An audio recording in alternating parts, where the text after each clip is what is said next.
For today's talk, we welcome friend of the Gallipoli Association, Jim Grundy. His talk, Gallipoli Through Journalists' Eyes, will look at what we can learn about the geography of the area and also pre-war attitudes towards the Ottoman Turks from contemporary journalism. How Britain's wars were reported before the Great War, whether that changed in 1914, the nature of the relationship between politicians, senior naval and military officers, and newspaper proprietors. Also, how journalists in the front lines reported what they saw, both official war correspondents and those serving in the ranks, and whether journalism influenced the outcome of the campaign. Jim Grundy, our speaker, is a former civil servant, chair of the social housing company, and director of a brewery. He's a regular visitor to Gallipoli, where there he has retraced the steps of his father's stepfather, who served at Helles and Suvla with the 9th Battalion, Nottinghamshire and Derbyshire Regiment.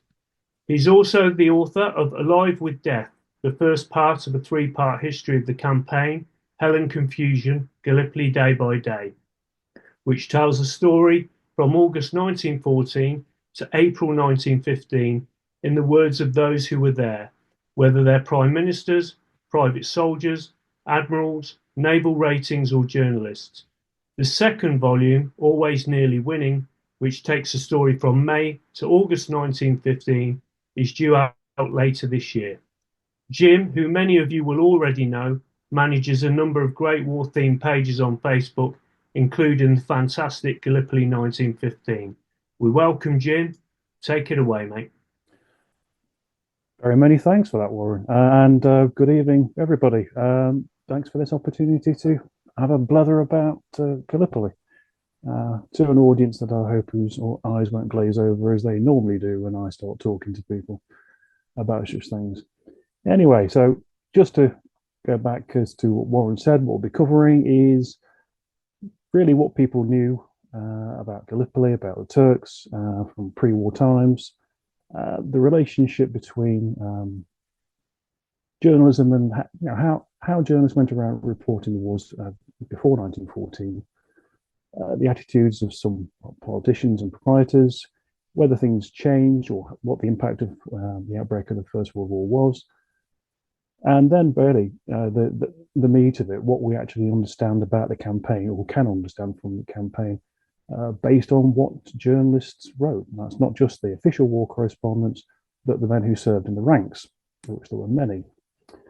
As a matter of fact, I was telling Warren earlier, I saw an article published on Christmas Day 1915, and it said that there were 1,468 journalists serving with the armed forces at that point, 55 of whom had already died, 70 were wounded, and 10 decorated. So there's a lot more than I think I thought were there.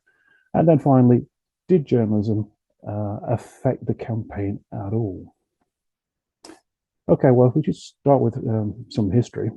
Admiral Duckworth, 19th of February, 1807, gets his squadron through the narrows of the Dardanelles, gets to off the Prince Isles of Istanbul, and doesn't really achieve anything. This is a contemporary French cartoon of Admiral Duckworth's departure on 3rd of March, 1807, when he was very lucky to get back after the Turks had reinforced the defences. What was written at the time? Well, this, I think, just look at the piece, the text in bold. This was published in a contemporary newspaper. We erred through our overweening opinion of ourselves and the too low opinion of our enemies. I think really I could stop there, but there you go. That's from 1807. 1831, an American traveller passed through the Dardanelles. This strangely orientated map actually is the narrows just here. So there's your Çanakkale, and there's Kilitba here, just there. This chap said, well, obviously these forts look very, very impressive, but hey, we don't really think much to them. And we'd be able to land, a landing be made, and of course the forts would just fall easily. And naturally, once they'd fallen, the people on the Asian shore would surrender, obviously. But really, perhaps the most important character is this chap, William Howard Russell, who's regarded as the first official war correspondent, first recognised modern correspondent for the Times. This is something he wrote about Balaclava, and they actually witnessed Turks retiring, or in his ways fleeing, really, in disarray from the redoubts after the Russians had attacked them, and basically not far short of calling them cowards. How true was that? Well, Robert Gibb, in his famous painting of the Thin Red Line, stopping the Russians outside Balaclava,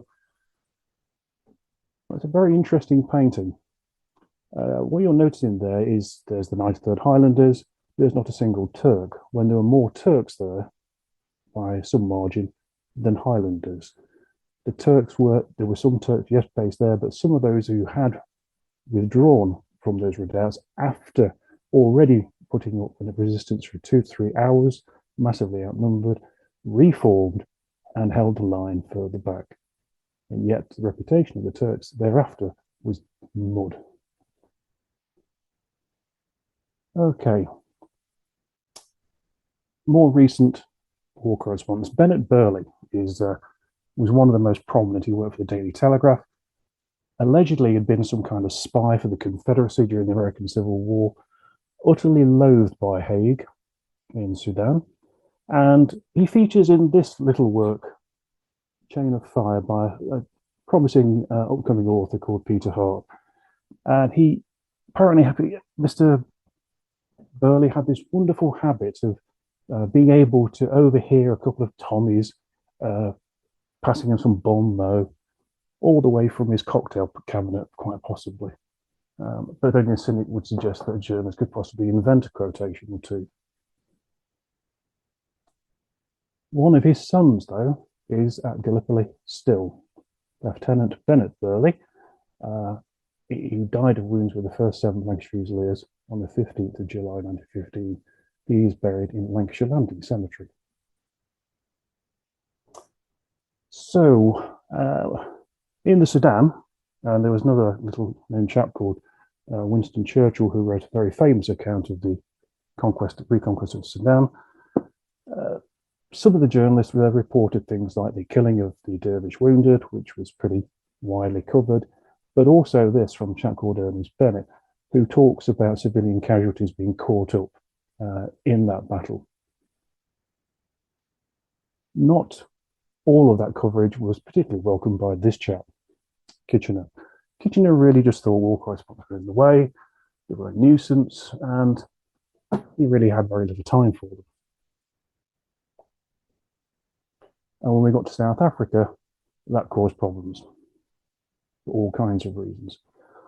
Not least was the coverage given to an incident at Wilmansrust in June 1901, when the 5th Victorian contingent was ambushed by a Boer commando.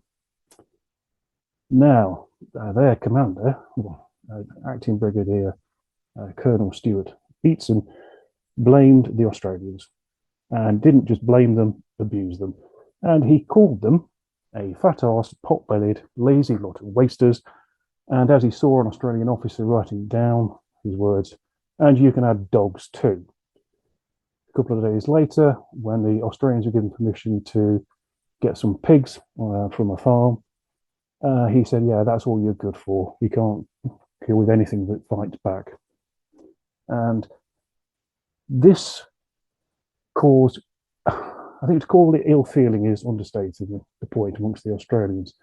And 3 of them were heard saying, well, they were not going to tolerate this. They were not prepared to serve under that man's leadership anymore.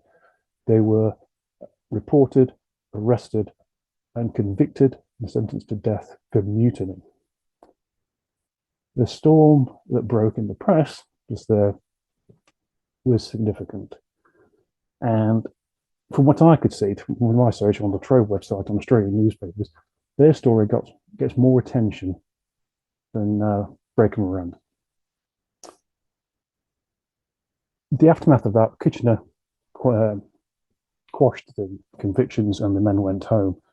And it leads to speculation in this particular book, by Mr. Richard Ferryman, that this was why Birdwood, who had shown himself a capable and competent manager of colonial forces, who was able to get the best out of them and not treat them quite so appallingly.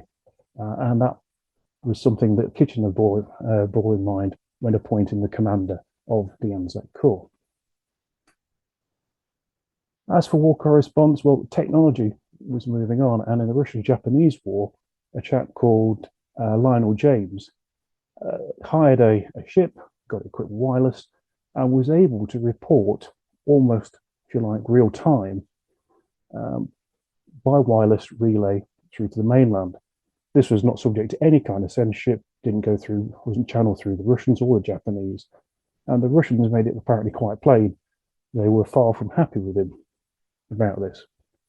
So,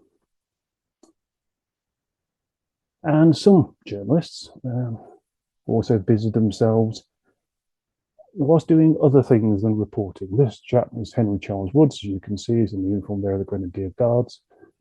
He toured, walked across the Gallipoli Peninsula amongst other places, and wrote a book called Washed by Four Seas. There was a review of it. There's an excerpt here saying that he's a keen observer and he'd do very well for the intelligence department. Well, whoopsie daisy, jump one. And this is akin to James Bond, the secret agent that everyone knows what drink he has, where he writes in his book that I'm not at liberty to disclose all my knowledge or why I got it. Yeah, thank you very much, Captain Woods. I think we know what you're talking. But in his book, he did say this about Gallipoli, that it would be a great assistance for a fleet to force a passage if a small force were landed on the northwestern shore near Gallipoli and seize these hills rear of the forts. This landing would be a matter of the utmost difficulty, and unless it came as a complete surprise, it'd probably be strongly opposed, which would render a landing and any advance to the hills quite impossible. A landing would, however, be rendered especially difficult by the small fort or lookout station situated on Gallipoli. And then he also says, well, the rear of the forts, perhaps a fleet could sail the other side of the peninsula and shell them from the rear, although it might not be very accurate and be a waste of ammunition.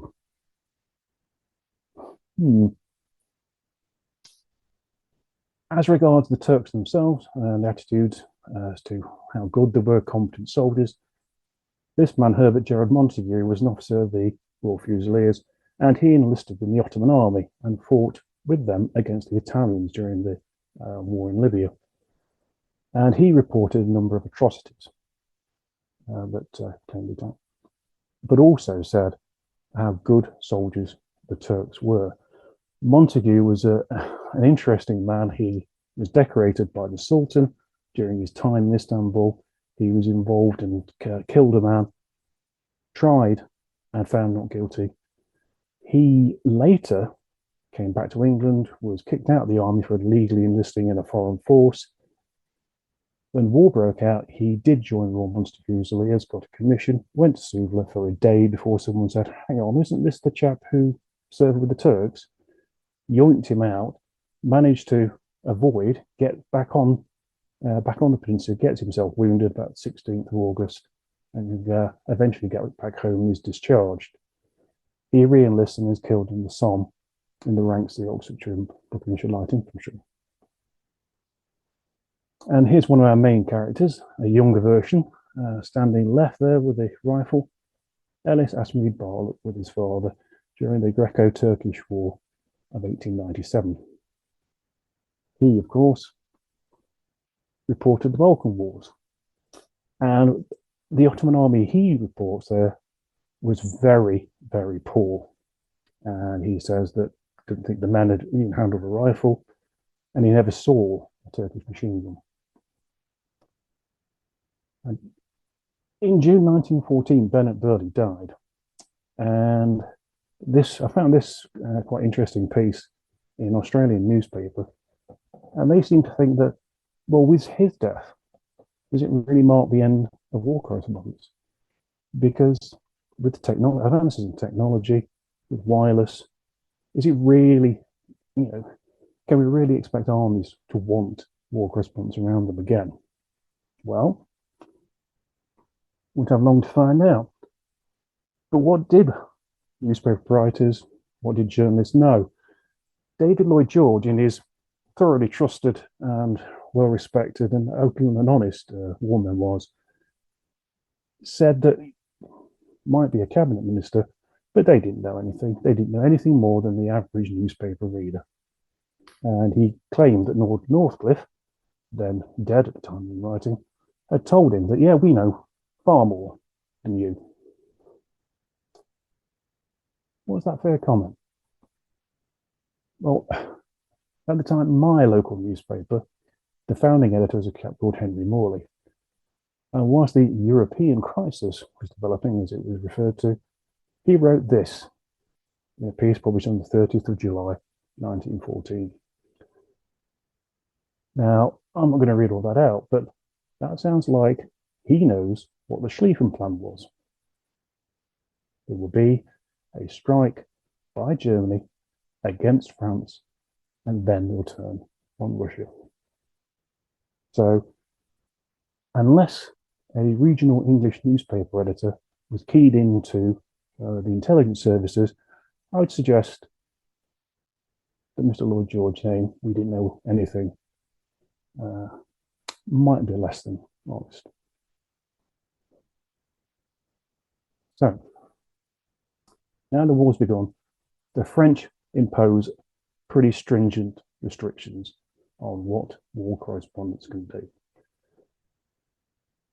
Basically, they will give out official communiques several times a day, and you pick out that, but everything has to be controlled. Lord Northcliffe was absolutely furious.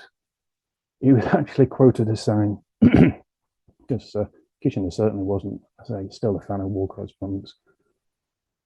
He actually said, one of my men, Stevens, a guy who'd reported from Sudan, one of my men had made Kitchener, who is he to deny us this access? He shouldn't do it. Well, what the British did was establish the Press Bureau. And this was a quote from Churchill speaking in Parliament on the 7th of August. The Admiralty and the War Office, all their stuff would be channeled through the Press Bureau. Anybody who wanted to report had to get their stuff shared through them. The Press Bureau was nicknamed by some the Suppress Bureau, and it was also known to occasionally add in its censorship of materials from correspondence, to add things like, and this is why we need you to join up now, hint, hint.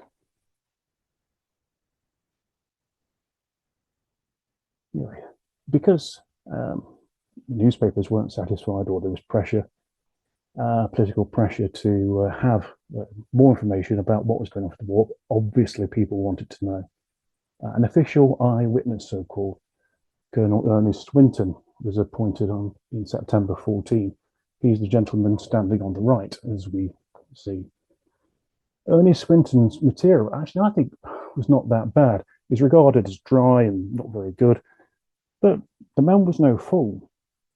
And in October 14, he had a chat with Maurice Hankey, the cabinet secretary, and he said something on the lines of, those Holt Caterpillar tractors, shouldn't we really be adapting them to break through the siege conditions of trench warfare? So, yes, no one's fault. And if you've ever seen these 20 years after series, he was the editor of this publication.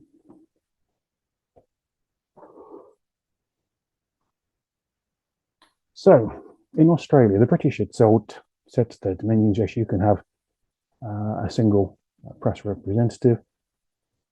The Australians held a ballot with the journalists, and they selected Charles Bean, gentleman on the left, narrowly defeating a fellow called Keith Murdoch, who was obviously therefore left behind in obscurity. New Zealand is a strange case because they didn't actually advertise for a position of an official correspondent until the following February. The man who ultimately would get that job was a guy called Malcolm Ross. His son is pictured here after his commission to the Royal Field Artillery, recorded saying, giving his farewells to his parents in October 14. Malcolm Ross, in the meantime, accompanied the New Zealand force that went to occupy Samoa.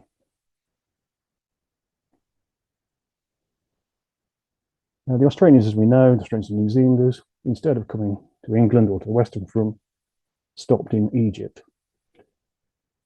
A lot of men had been cooped up on troop ships for a long time, and with spare money and plenty of opportunity, some of them, in quotes, misbehaved. Charles Bean did report that there'd been some bad behaviour, and they were bringing shame onto the name of Australia. He did, to be fair to him, make it quite clear he was talking about a minority of soldiers, but nevertheless, some people felt he was slandering the entire force.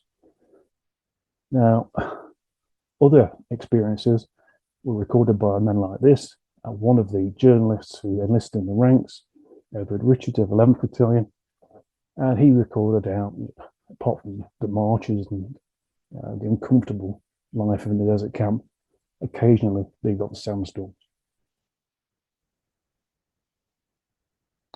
Now, the controversy stirred up by Bean's reporting of bad behaviour eventually led to the Australian Prime Minister, Billy Hughes, commenting, and he said pretty much what a lot of people tried to say, is that, well, yeah, okay, but it's not typical, so just call your jets, as a friend of mine would say. Now, obviously there were not just Australian British journalists, there were Americans, in this case a German-born American who made his way to Istanbul.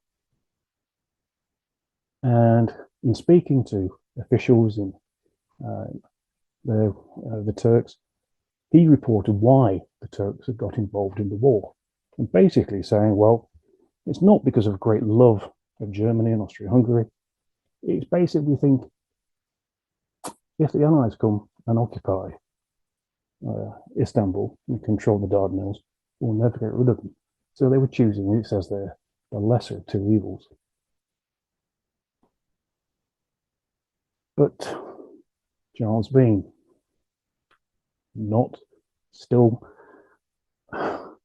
he still hadn't impressed people. He had tried to qualify his remarks. He tried to say, look, I'm not talking about everybody. There's this guy, Alexander Morrison, who wasn't a journalist, said that some of the boys were going to find him, and if they do find him, they'll duck him in every horse trough in Cairo. Anyway, the 2nd of March 1915, this cartoon appears in the Hull Daily Mail. There's some similar ones there. The idea, the Turks are going to run away. And so, can you think of a more stereotyped image of a soldier rushing into his harem?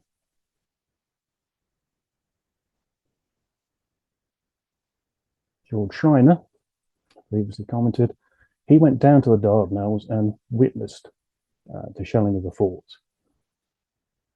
He did record that the shelling was not particularly effective initially, but by the 7th of March, he's saying, you know, they are getting worried. And hey, who wouldn't be? Anyway, one person who seems not to have been worried was this man, Fred Janes, the founder of Janes Naval Ships. And he said, well, we've got these obsolete ships and we can use those. And hey, what's to be worried about? Our enemy are not a brainy folk.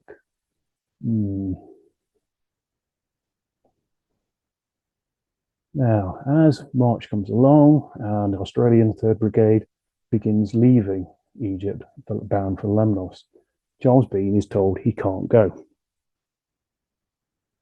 He's not happy. He is supported by Birdwood and Hamilton, but it's the War Office. his Kitchener, he still was very resistant to war correspondents being given direct access to what's going off. But Bean, of course, is saying, well, yeah, my job is not just that of an ordinary war correspondent. I'm here to represent Australia. They really, really should be sensitive to that. But here was the difference.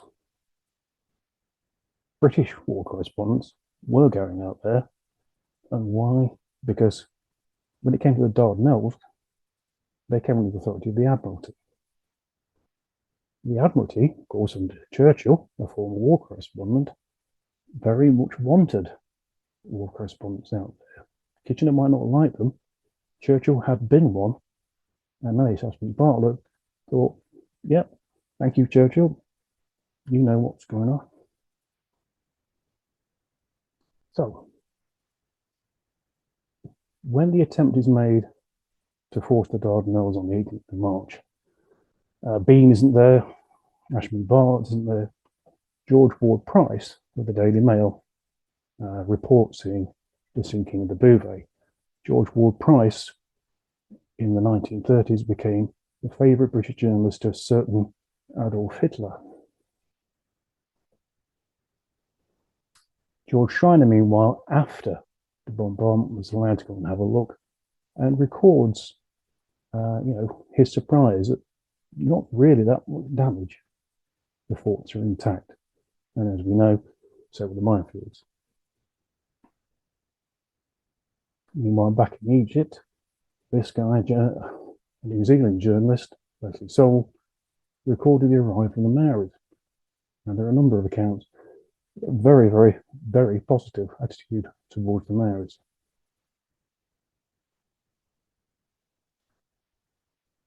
Now, this is an interesting guy, Clifford Halloran. He was a journalist, and if you look up his articles in the Australian press, he really is acting as a correspondent.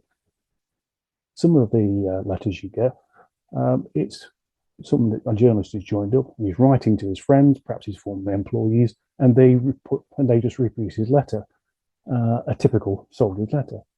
He wrote in much, much greater detail, and they do appear with the byline, our correspondent. So, very interesting man. And when Charles Bean meets Hamilton, again, Hamilton is very supportive, and he thinks he'll do a better job than an eyewitness, as in a Swinton.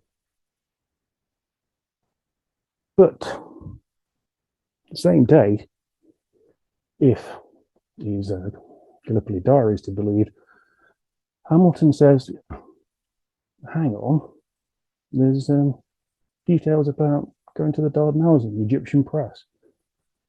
Well, Hamilton might have noticed that there'd been dirty big signals going that they'll go to the Dardanelles for many, many weeks before that in the press. And Charles Hobhouse, the Postmaster General, joked once how a friend of his took him to his club, and it was common gossip amongst the club servants. So it wasn't just the Egyptian press. Now, there are letters that were sent to Asquith later on, which are quite famous. This man, Hal Gwynn, was the editor of the Morning Post. This is him in his slightly younger days whilst he was at Ladysmith in the Boer War. The Morning Post was a staunchly conservative newspaper and no particular friend of Churchill. And on the 22nd of April, he wrote to Asquith saying, the First Lord of the Admiralty is a danger to the country. Antwerp was appalling. The Dardanelles looks like it could be worse.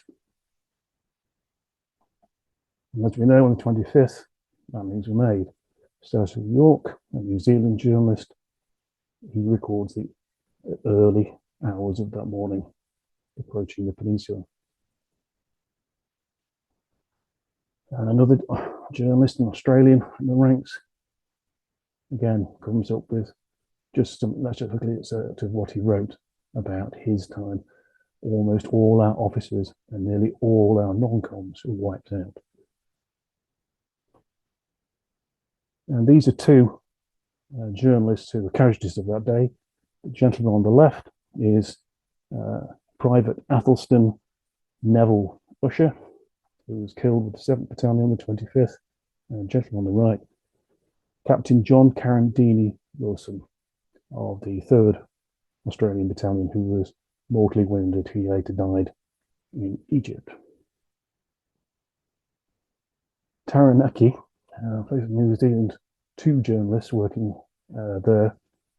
One was killed right on the 26th of April, and Les Sol previously quoted he was wounded, and Les Sol did not survive. He died of wounds aboard, I think it was the Southland.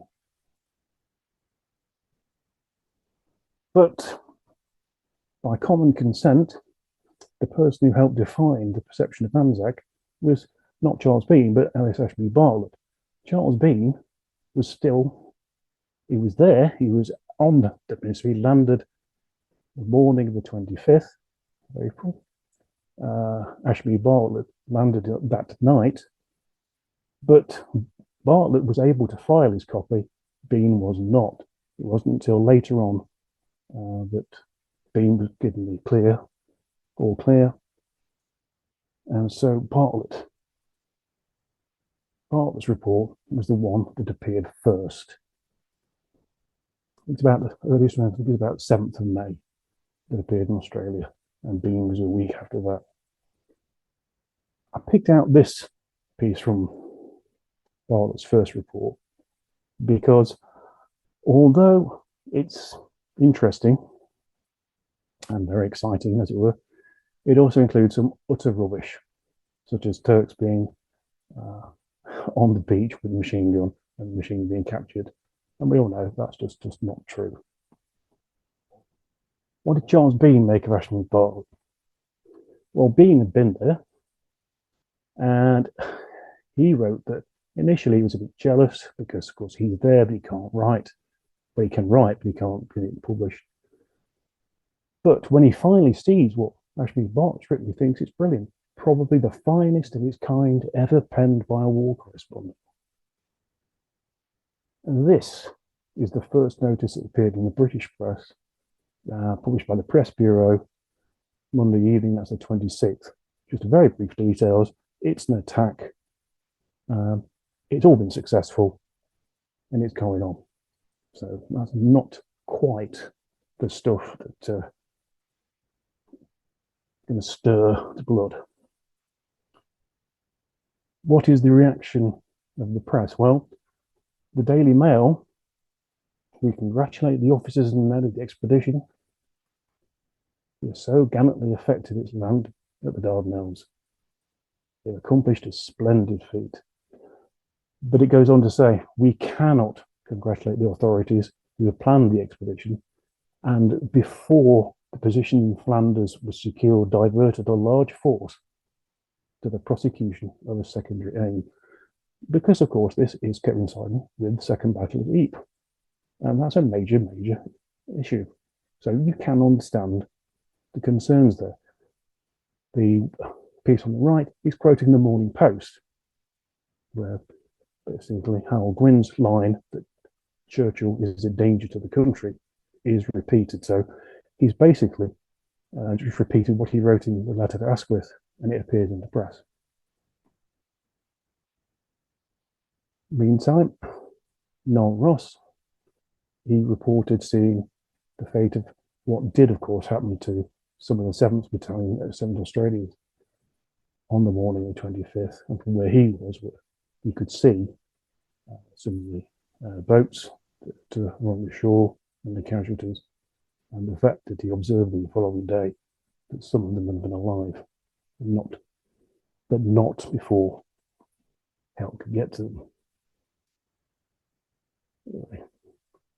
Towards the end of the month, Ashby Bartlett was on HMS Implacable. This was under the captaincy of Captain Tubby Lockyer, and on the 25th of April, he famously got very close in shore and blasted the 12 Turks defending its beach.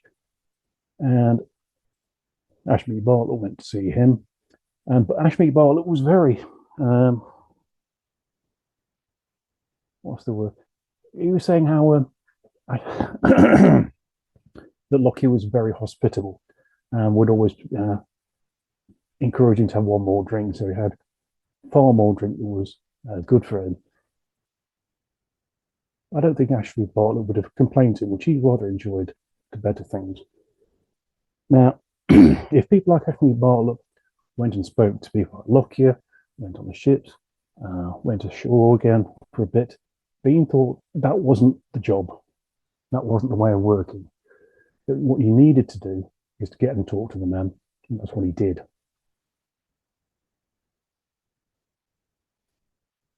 One of those men, again, is Cecil York, and says how beautiful the peninsula was. Obviously contrasting the fact what they're there doing is less beautiful. Now, when it comes to the British, they also, of course, have journalists in the ranks. This piece is interesting because it's written, it starts out as this, very, very standard, what you'd expect from almost like a press bureau kind of report. So we're all, first territorials into action, remarkable courage, etc., etc. But in the same piece, Thomas Hayward then changes his tone significantly. Both officers and men are quieter than a week ago. They were in a high state of excitement. They longed for the day. The war is not at all glorious. It's horrible. As soon as it finishes, the better. So don't imagine we're funking to a man, we're proud to be here. But he's obviously had cause to reflect. Some people thought this man, Hunter Weston, didn't reflect very much. Ashley Bartlett really said he didn't understand him. He thought that he was overly optimistic and he didn't understand. Ashley Bartlett was convinced that they were stuck and there was no way they were going to get out of their current positions either at Anzac or Helles. And later on, of course, he would always go on about landing at Belair. That's just a modern view from Hunter Weston Hill towards Achi Baba.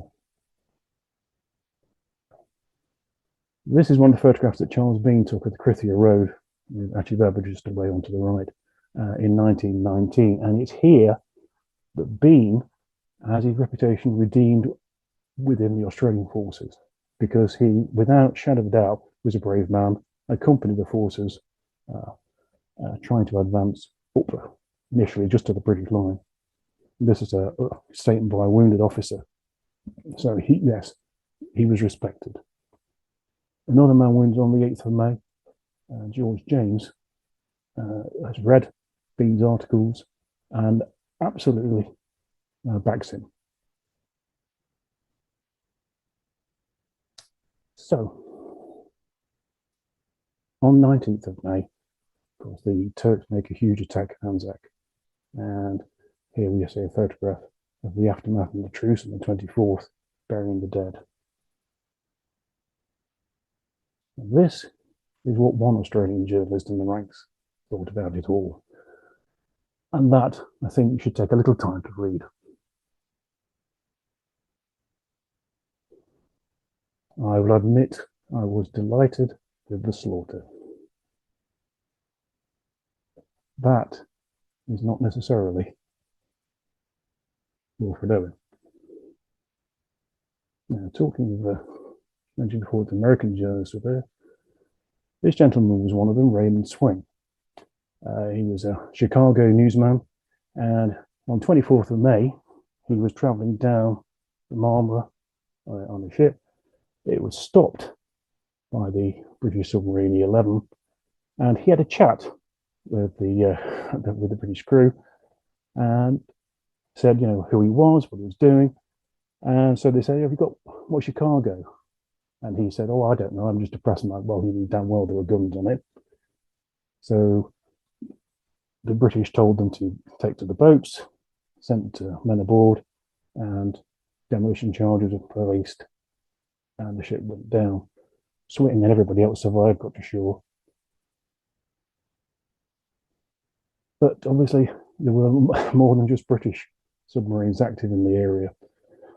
Captain Lieutenant Otto Hersing, after he was back in Istanbul, gave interviews about what he'd done. When it came to Majestic, he wrote this: "Shall I disturb them?" Well, he certainly did on the 27th of May. Who was on that ship at that time? Ellis Ashby Bartlett. As he says, he heard a noise like he'd never heard. It's also significant that all of Ashby Bartlett's papers were on that ship. So every time you read anything of his that predates this, well, some of his copy, of course, had already been filed, but when it comes to later works, who knows? On the 29th of May, David Lloyd George is talking to first it became Lord Riddell. And obviously Gallipoli had stalled. It was clearly going wrong. And Lloyd George says, "Oh, well, you know, with the cabinet, we were told that the peninsula was a tableland that would be dominated by the fire of the artillery." Lord Riddell, who was the owner of the News of the World, could have pointed to this map, which was published in the British press in December 1914. The idea that the Chancellor of the Exchequer is telling us that the British Cabinet approved an operation without looking to map, or didn't look at British newspapers, well, we can make our own mind about that. That's an excerpt from an Admiralty chart. So, the New Zealander, Malcolm Ross, he arrives in Egypt in May 1915, and as far as I've been able to ascertain, he's the origin for the stories about Turkish women snipers. He speaks to people in Egyptian hospitals, and they give him stories about that. Ashby Bartlett, after surviving the sinking of the Majestic, goes to England. He goes to England, he meets Churchill, he meets Kitchener, and he tells anybody who's listening, go to Belair. Charles Bean later reflects his job is not just as a journalist. He's there to write the official history for the Australians. Why is he having to say this? Because Ashby Bartlett has caused problems. Hamilton, though, thinks, I just wish we had more journalists. He knows he's fighting a secondary campaign compared to the Western Front, and he needs popular support for what he's doing. Anyway, in Ashby Bartlett's absence, Compton Mackenzie takes on that job. And when he hears Ashby Bartlett's coming back, he's delighted because he just doesn't want to do it.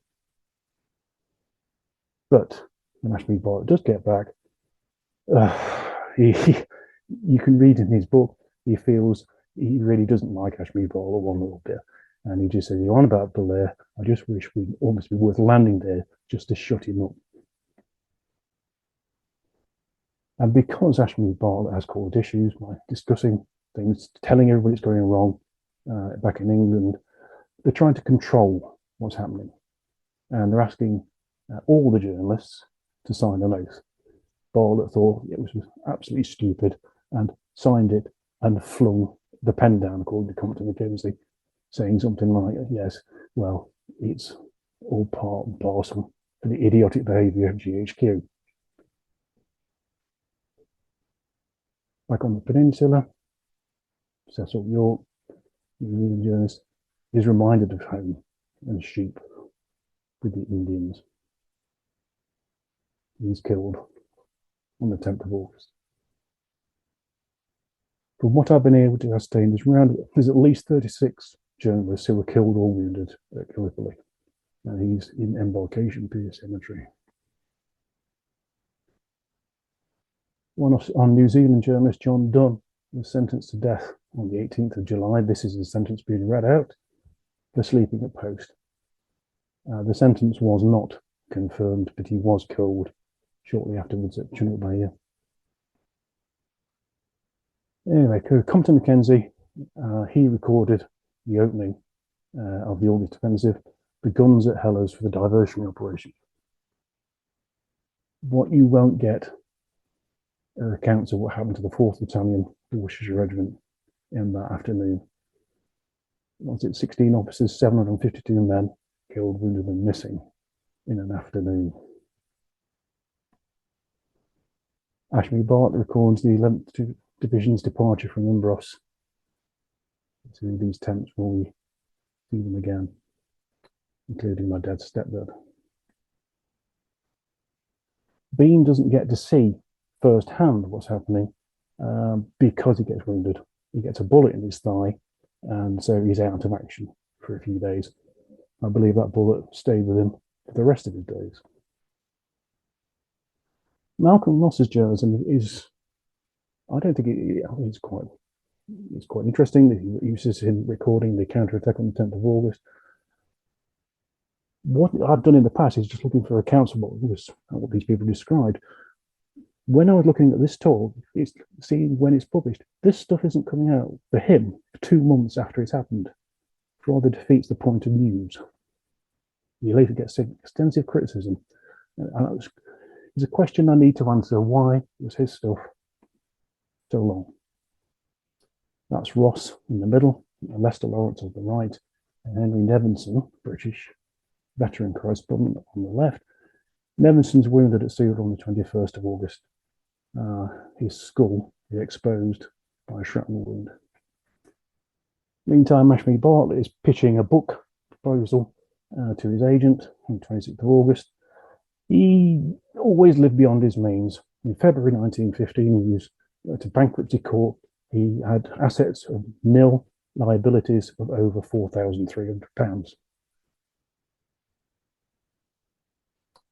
But when he came back, he brought a camera, a film camera.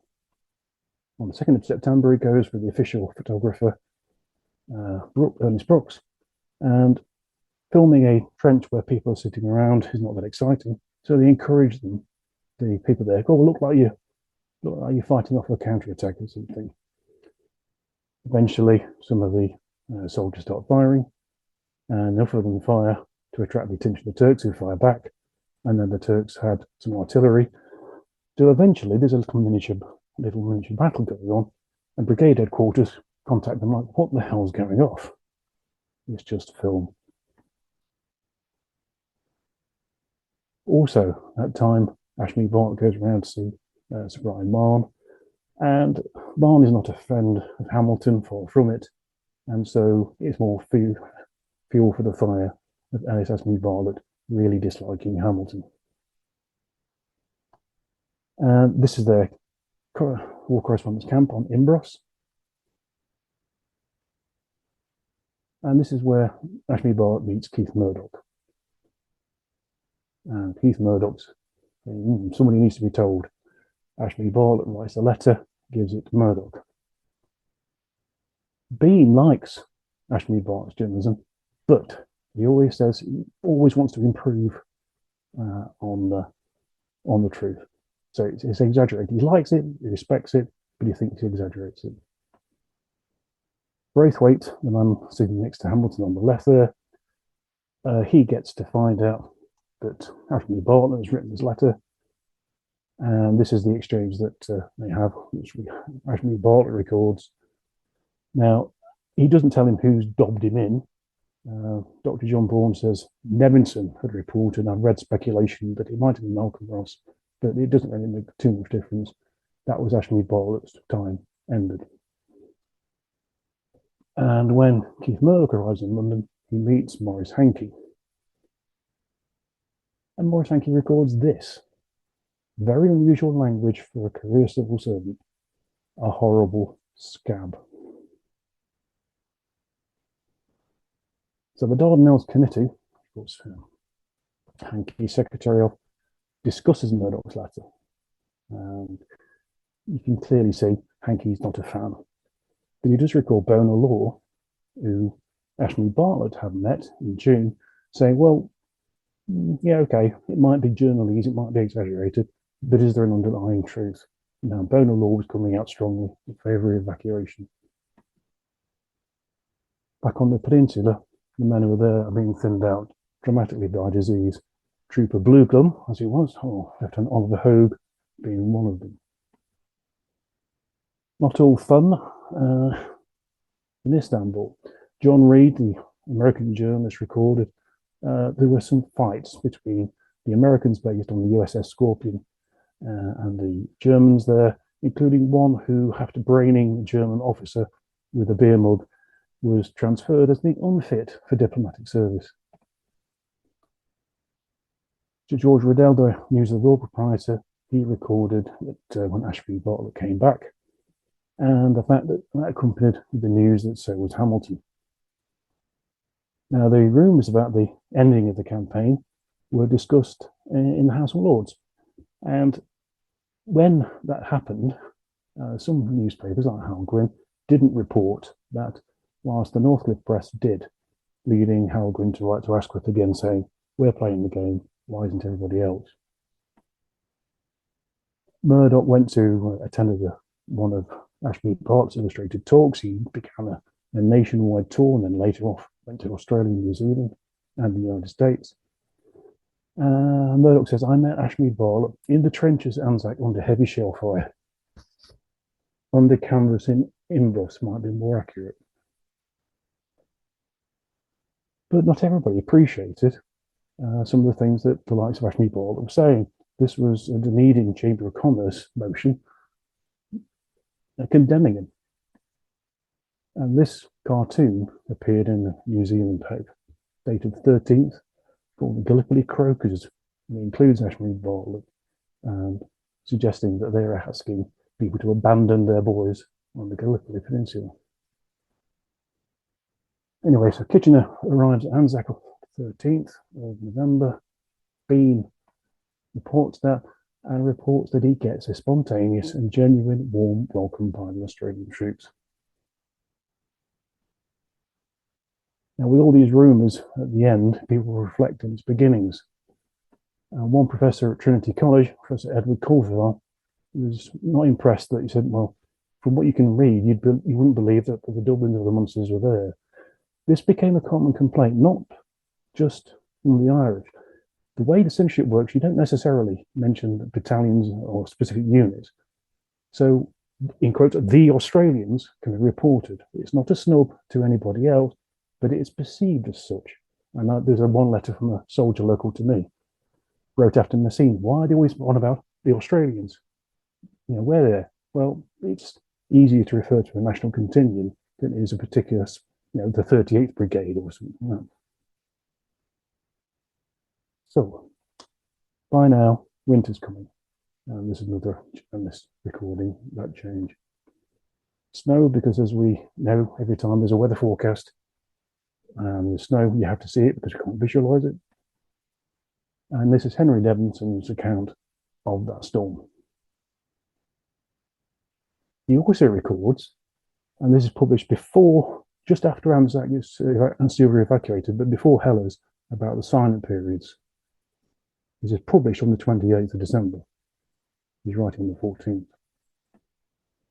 He also records that there is now, the Turks have access to heavier artillery. Perfectly true. Now, the account of the evacuation of Anzac appeared under the name of Malcolm Ross, but it includes this bit, is that I watched signs as were visible of the landing of the Australian troops in Gallipoli. Well, Malcolm Ross most certainly didn't. Malcolm Ross was on a sick bed in a hospital ship at that time. Giles Bean wrote it. It appeared under Malcolm Ross's name. And Henry Nevinson recorded, and he got the news that Helles had been evacuated.